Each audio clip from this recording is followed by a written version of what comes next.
Assam job চেনেলটোৰ সমূহ দৰ্শকক অন্য এটা নতুন ভিডিঅ'লৈ স্বাগতম জনাইছোঁ। আজি আমি এই ভিডিঅ'টো লৈ আনিছোঁ কেইটামান প্ৰাইভেট জবৰ নিউজ। গতিকে আপোনালোকে আমাৰ ভিডিঅ'টো শেষ পৰ্যন্ত স্কিপ নকৰাকৈ চাব। এইখিনিতে মই যিসকল ব্যক্তিয়ে বিভিন্ন জিলাৰ জুডিচিয়াৰী যি ছাৰ্ভিচ আছে, কোনোবাই অফিচ এছিষ্টেণ্টৰ পোষ্টৰ কাৰণে এপ্লাই কৰিছে, কোনোবাই গ্ৰেড 4ৰ পোষ্টৰ কাৰণে এপ্লাই কৰিছে, কোনোবাই মাল্টি টাস্কিং ষ্টাফৰ কাৰণে এপ্লাই কৰিছে, সেইসকল পাৰ্টিক মই এই ভিডিঅ'টোতে জনাই থৈ দিওঁ যে তেওঁলোকে প্ৰতিখন জিলাৰ অৰ্থাৎ যিখন জিলাত তেওঁলোকে এপ্লাই কৰিছে সেইখন জিলাৰ যি জুডিচিয়াৰী যি ৱেবছাইট আছে সেই ৱেবছাইটটো ঘনেপতি আপোনালোকে ছাৰ্চ কৰি থাকিব, কাৰণ এইকেইদিনতে আপোনালোকৰ প্ৰত্যেকখন জিলাৰ যি জুডিচিয়াৰী এক্সাম আছে সেয়া অনুষ্ঠিত হৈ আছে। গতিকে এই ভিডিঅ'টোৰ জৰিয়তে আপোনালোকক সেই কথাটো জনালোঁ। যি কি নহওক, আজি ভিডিঅ'টোত মই প্ৰথমতেই কৈছোঁ যে আমি ডিছকাছ কৰিম কিছুমান প্ৰাইভেট জবৰ বিষয়ে। আজি ভিডিঅ'টিৰ প্ৰথমটি জবৰ নাম হৈছে Aditya Birla sun life insurance. গতিকে এই আদিত্য বিৰলা ছান লাইফ ইঞ্চুৰেঞ্চত এজন ছেলছ অফিচাৰৰ খুব দৰকাৰী হৈছে। গতিকে তেখেতৰ লোকেশ্যনটো অৰ্থাৎ জবৰ লোকেশ্যনটো হৈছে গুৱাহাটী, ডিমাপুৰ, আৰু কোৱালিফিকেশ্যন ইয়াত বিচৰা হৈছে আপোনালোকৰ কেৱল মাত্ৰ গ্ৰেজুৱেশ্যন কোৱালিফিকেশ্যন, আৰু কোনো ব্যক্তিৰ যদি 6 মাহৰ পৰা এবছৰৰ ভিতৰত BFSI অৰ্থাৎ ইঞ্চুৰেঞ্চ কৰাৰ কিবা এক্সপিৰিয়েঞ্চ আছে তেতিয়াহ'লে সেইসকল ব্যক্তিক বিশেষকৈ প্ৰিফাৰেঞ্চ দিয়া হ'ব এই জবটোৰ বাবে। গতিকে তেনে কোনো যদি প্ৰাৰ্থী আছে তেওঁলোকে আমাৰ ভিডিঅ'টোত দেখি থকা risa.das@adityabiirlacapital.com এই ইমেইলটোত নিজৰ CVখন পঠাই দিব, আৰু পাহৰি নাযাব যে আপোনালোকে লগত এখন কভাৰ লেটাৰ বা জব লেটাৰ লিখি দিবলৈ। গতিকে ইয়াৰ লাষ্ট ডেটটো হৈছে 29 আগষ্ট। গতিকে 29 আগষ্টৰ আগতে আপোনালোকে আপোনালোকৰ CVখন এই আমাৰ যি risa.das যি adityabiirlacapital.com আছে ইমেইলটো সেইটোত পঠিয়াই দিব। আমাৰ ভিডিঅ'টোৰ দ্বিতীয়টো জবৰ নাম হৈছে কালেকশ্যন এজেঞ্চি। অৰ্থাৎ আপোনালোকে জানেই যে আমাৰ বেংকবিলাকত কিছুমান কালেকশ্যন এজেণ্ট থাকে যিবিলাকে EMI বিলাক কালেক্ট কৰি ফুৰে। গতিকে তেনেকুৱা এটা পোষ্ট আমাৰ বিভিন্ন জোনত ওলাইছে। গতিকে আপোনালোকে এই জোনকেইটাক মই এই ভিডিঅ'টোৰ জৰিয়তে জনাই থৈছোঁ। ডিব্ৰুগড় জোন ব্ৰাঞ্চত ওলাইছে বৰবৰুৱা, চাবুৱা, ডিব্ৰুগড়, ডিগবৈ, ডুমডুমা, দুলিয়াজান, জাগুন, খোৱাং, মাৰ্ঘেৰিটা, মৰাণ, নাহৰকটীয়া, নামৰূপ, শদিয়া, চাপেখাতি, সোণাৰী, টেঙাখাত আৰু তিনিচুকীয়া। দ্বিতীয়তে লখিমপুৰ জোনত যি ব্ৰাঞ্চ আছে অৰ্থাৎ আমতল, পানীগাঁও, বগেতিনিআলি, নাহৰলগুন, বান্দৰদেৱা, বগীনদী, ঢকুৱাখানা, ধেমাজি, গগামুখ, আপোনাৰ ইটানগৰ, জোনাই, কমলাবাৰী, কিমিন, লালুক, নাৰায়ণপুৰ, নৰ্থ লখিমপুৰ, পাছিঘাট, ফুলনি, চিলাপথাৰ। গতিকে এইকেইটা জোনত অৰ্থাৎ ডিব্ৰুগড় জোন আৰু লখিমপুৰ জোনত আপোনালোকৰ পোষ্ট খালী হৈছে কালেকশ্যন এজেঞ্চিৰ। গতিকে আপোনালোকৰ কোৱালিফিকেশ্যন ইয়াত বিচৰা নাই, কেৱল মাত্ৰ হাই ছেকেণ্ডেৰী পাছ হ'লেই হ'ল বুলি কৈছে। আৰু ইয়াত এই জবটোত আপোনালোকে চেলাৰী লাভ কৰিব 5,000 টকা, আৰু আপোনালোকৰ বাইকৰ তেলৰ খৰচ, ৰুম ৰেণ্ট সেই সকলোবিলাক আপোনালোকে ইয়াত লাভ কৰিব। এই জবটো এপ্লিকেশ্যনৰ কৰিবলৈ কোনো ধৰণৰ টকা পইচা লোৱা নাই, কেৱল মাত্ৰ আপোনালোকে CVখন আমাৰ স্ক্ৰীণত দেখা এই ইমেইলটোত পঠিয়াই দিব associatesnamanshri@gmail.com, আৰু কণ্টেক্ট নাম্বাৰটো দিয়া আছে 9957464154। কিন্তু এটা কথা এই জবটোৰ বিষয়ে মই এতিয়াই কৈ থৈ দিওঁ, যদিহে কোনোবা ব্যক্তিয়ে এই জবটো কৰিবলৈ বিচাৰিছে প্ৰথমতে আপোনালোকে এই মোবাইল নাম্বাৰটোত ফোন কৰি কণ্টেক্ট কৰি ভেৰিফাই কৰি ল'ব যে এই জবটো আচলতে লোকেশ্যনকেইটা ক'ত হয়, এই জবটো সঁচাকৈয়ে পাতিছেনে নাই পতা। ইয়াৰ লাষ্ট ডেটটো হৈছে 30 আগষ্ট। গতিকে এইটো জব আপোনালোকে এপ্লাই কৰিব, খুব ভাল জব। তাৰ পিছৰটো জবৰ নাম হৈছে বাম্বাহ মাইনিং কোম্পেনী, নিগ্ৰিজুলি। অৰ্থাৎ নিগ্ৰিজুলিৰ ওচৰত যি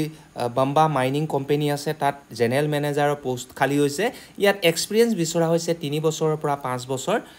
ইয়াত বিশেষকৈ আপোনালোকৰ মাইনিং অপাৰেশ্যন, কনষ্ট্ৰাকশ্যন, ফিল্ড ৱৰ্কৰ বিষয়ে আপোনালোকৰ কি থাকিব লাগিব, এক্সপিৰিয়েঞ্চ থাকিব লাগিব। যদি তেনে কোনো প্ৰাৰ্থী আছে তেনে আমাৰ স্ক্ৰীণত থকা এই মোবাইল নাম্বাৰটোত কণ্টেক্ট কৰিব 8255052530 বা 9824196573, আৰু আপোনালোকে 30 আগষ্টৰ ভিতৰত কণ্টেক্ট কৰি তেওঁলোকক জনাই দিব। আমাৰ ভিডিঅ'টোৰ চতুৰ্থটো জব হৈছে the Mayfair spring valley resort Guwahati is looking বিলো মেনশ্যন পজিশ্যন অৰ্থাৎ গুৱাহাটীত যি মেফেয়াৰ স্প্ৰিং ভেলী ৰিজৰ্ট আছে তাত এই পোষ্টকেইটাৰ খুব দৰকাৰী হৈছে assistant manager purchase banquet sales manager আৰু AGM চেলছ এই চাৰিটা পোষ্টৰ খুব দৰকাৰী হৈছে কোনোবা কেণ্ডিডেট যদি আছে তেওঁলোকে আমাৰ স্ক্ৰীনত দেখা দিয়া মেনেজাৰ hr.guwahati@mayfairhotel.com বা hram.guwahati@mayfairhotels.com এই ৱেবছাইটটোত বা এই ইমেইলটোত আপোনালোকৰ চিভিখন পঠিয়াই দিব 29 আগষ্টৰ ভিতৰত আমাৰ আজি ভিডিঅ'টোৰ পঞ্চমটো চাকৰিৰ নাম হৈছে required medical representative for Ayurvedic medicines ইয়াত চেলাৰী আপোনালোকে 20,000তকৈ বেছি লাভ কৰিব লোকেশ্যনটো হৈছে গুৱাহাটী যদি কোনো ব্যক্তিক ইণ্টাৰেষ্টেড হয় তেওঁলোকে আমাৰ স্ক্ৰীনত দেখা দিয়া নাম্বাৰটোত কণ্টেক্ট কৰি ল'ব 9678045394 লাষ্ট ডেটটো হৈছে 28 আগষ্ট 6 নম্বৰ জবটো হৈছে আসাম জাতীয় বিদ্যালয়ৰ জব ইয়াত ৱাকিং ইণ্টাৰভিউ পতা হৈছে for the teacher of English অৰ্থাৎ ইংলিছ টিচাৰৰ জবৰ বাবে ৱাকিং ইণ্টাৰভিউ পতা হৈছে তেওঁলোকৰ এলিজিবিলিটিটো থাকিবলৈ একেটা মাষ্টাৰ্ছ ডিগ্ৰী থাকিব লাগিব ইংৰাজীত দ্বিতীয়তে ইংলিছ ডিগ্ৰী লেভেলত এজ এ মেজৰ ছাবজেক্ট হিচাপে থাকিব লাগিব ইংৰাজী ভাষাটোত কথোপকথনৰ ক্ষেত্ৰত স্পকেন ইংলিছৰ ক্ষেত্ৰত প্ৰফিচিয়েঞ্চি থাকিব লাগিব আছামিজ বা ইংলিছ মিডিয়াম স্কুলিঙৰ বেকগ্ৰাউণ্ডটো থাকিলেই হ'ল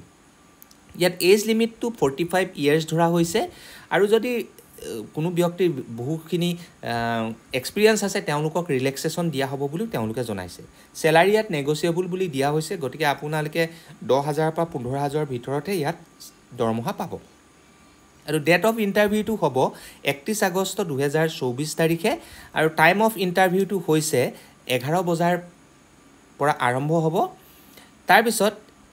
এই 11 বজাত যে আপোনালোকৰ আৰম্ভ হ'ব তাৰ আগতে আপোনালোকৰ কি হ'ব 11 বজাৰ যেতিয়া ইণ্টাৰভিউ হ'ব তাত এটা ৰিটেন টেষ্ট কিন্তু আপোনালোকৰ লোৱা হ'ব 11 বজাৰ পৰা 12 বজাৰ ভিতৰত ৰিটেন টেষ্টটো ল'ব তাৰপিছত আপোনালোকৰ ডেমো ক্লাছ লোৱা হ'ব আৰু ভাইভা ভইচটো লোৱা হ'ব গতিকে টাইম অফ ৰিপৰ্টিং হৈছে আপোনালোকে 10:30 AM at the reception centre আৰু আপোনালোকে যদি কি কৰিব আসাম জাতীয় বিদ্যালয়ৰ ৱেবছাইটটোত গৈ এখন এপ্লিকেশ্যন ফৰ্ম পায় টিচাৰ্ছ পোষ্টৰ কাৰণে সেইখন আপোনালোকে ডাউনলোড কৰি ল'ব আৰু সেইখন ফিল আপ কৰি আপোনালোকে কি কৰিব জবছ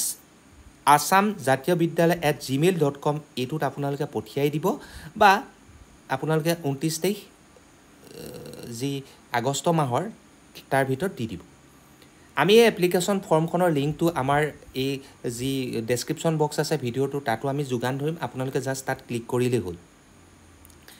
তাৰ পিছৰটো পোষ্টৰ নাম হৈছে বালাৰ্জি লজিষ্টিক্স ইয়াত এলিজিবিলিটি ক্ৰাইটেৰিয়া কেৱল মাত্ৰ 3 বছৰ এক্সপিৰিয়েঞ্চ বিচাৰিছে as a human resource manager আৰু একাউণ্টেণ্ট হিচাপে জব লোকেশ্যনটো হৈছে গুৱাহাটী কোনোবা ব্যক্তিয়ে যদি এপ্লাই কৰিব বিচাৰে তেন্তে বালাৰ্জি লজিষ্টিক ghai@gmail.com 29 আগষ্টৰ ভিতৰত নিজৰ চিভিখন চেণ্ড কৰি দিব আজি ভিডিঅ'টো 8 নম্বৰ পোষ্টটো হৈছে urgent requirement sales person for Den as animals feed shop at Hojai and Golaghat locations company name হৈছে ডেন এগ্ৰো জব টাইটেল হৈছে চেলছমেন এডুকেশ্যন বিচাৰিছে কেৱল মাত্ৰ 12 পাছ এক্সপিৰিয়েঞ্চ কোনো বিচৰা নাই চেলাৰী 10,000 পৰা 12,000 ভিতৰত আপোনালোকে লাভ কৰিব কোনো ব্যক্তিয়ে যদি এই চাকৰিটো এপ্লাই কৰিব বিচাৰে তেওঁলোকে নিজৰ বায়োডাটাখন hrkkk.rmpld@gmail.com 28 আগষ্টৰ ভিতৰত পঠাই দিব যদিহে আপোনালোক ইচ্ছুক আজি ভিডিঅ'টো 9 নম্বৰ জবটো অৰ্থাৎ আমাৰ ভিডিঅ'টো শেষৰটো জবৰ নাম হৈছে MS ৰক ক্ৰাছাৰ পশ্চিম বঙাইগাঁও গুৱাহাটী আসাম গতিকে এইটো লোকেশ্যনত আপোনালোকৰ লেথ অপাৰেটৰ বা বৰিং অপাৰেটৰ যাৰ 3 বছৰ পৰা 5 বছৰ এক্সপিৰিয়েঞ্চ আছে তাৰ পোষ্টটো খালী হৈছে চেলছ মেনেজাৰ চেলছ অফিচাৰ যাৰ 5 বছৰ বা 3 বছৰ এক্সপিৰিয়েঞ্চ আছে ষ্টোন ক্ৰাছাৰ মেচিনৰ কোম্পানীৰ সৈতে কাম কৰা গতিকে তেওঁলোকে এই চাকৰিটো এপ্লাই কৰিব পাৰে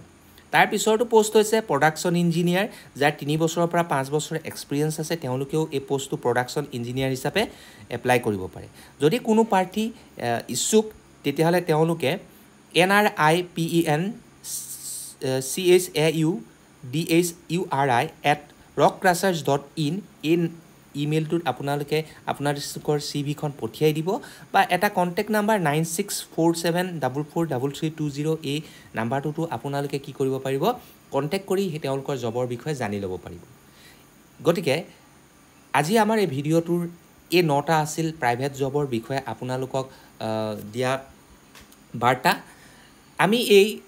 জব কেটাৰ যি ইমেইল এড্ৰেছটো আছে যি ইমেইল এড্ৰেছত আপোনালোকে আপোনালোকৰ সিভিখন পঠিয়াব লাগিব সেই সিভিখনৰ বাবে আমি কি কৰিম আমাৰ যি ভিডিওটো আছে ভিডিওটোৰ ডেসক্ৰিপশন বক্সত আমি গোটেইখিনি ইমেইল এড্ৰেছ দি দিম গতিকে যিসকল প্ৰাৰ্থীয়ে যোনকেইটা জব কৰিব বিচাৰে তেওঁলোকে সেই ইমেইল কেটাত নিজৰ সিভিখন পঠিয়াই দিব আৰু এইতে কৈ থৈ দিওঁ যে 2 নম্বৰ জবটো আছিল যিটো জব সেই জবটো কিন্তু আপোনালোকে ভেৰিফাই কৰি ল'ব যিটো হৈছিলে কালেকশ্যন এজেন্সি এইটো ভেৰিফাই কৰাৰ পিছতহে আপোনালোকে জবটো এপ্লাই কৰিব ভেৰিফিকেশ্যন আপোনালোকে কেনেকৈ কৰিব তাত মই এটা মোবাইল নাম্বাৰ দি দিম সেই মোবাইল নাম্বাৰৰ সৈতে কন্টেক্ট কৰি ল'ব গতিকে ইয়াকে কৈ আজি আপোনালোকৰ এই প্ৰাইভেট জবৰ যি ভিডিওটো আছে তাৰ পৰা সামৰণি মাৰিছোঁ এনেকুৱা ধৰণৰ গভৰ্ণমেণ্ট জব বা প্ৰাইভেট জবৰ বিভিন্ন ধৰণৰ ভিডিও লৈ আপোনালোকৰ ওচৰত পুনৰ হাজিৰ হোৱাৰ প্ৰতিশ্ৰুতি দি আজিলৈ ধন্যবাদ জয় আই অসম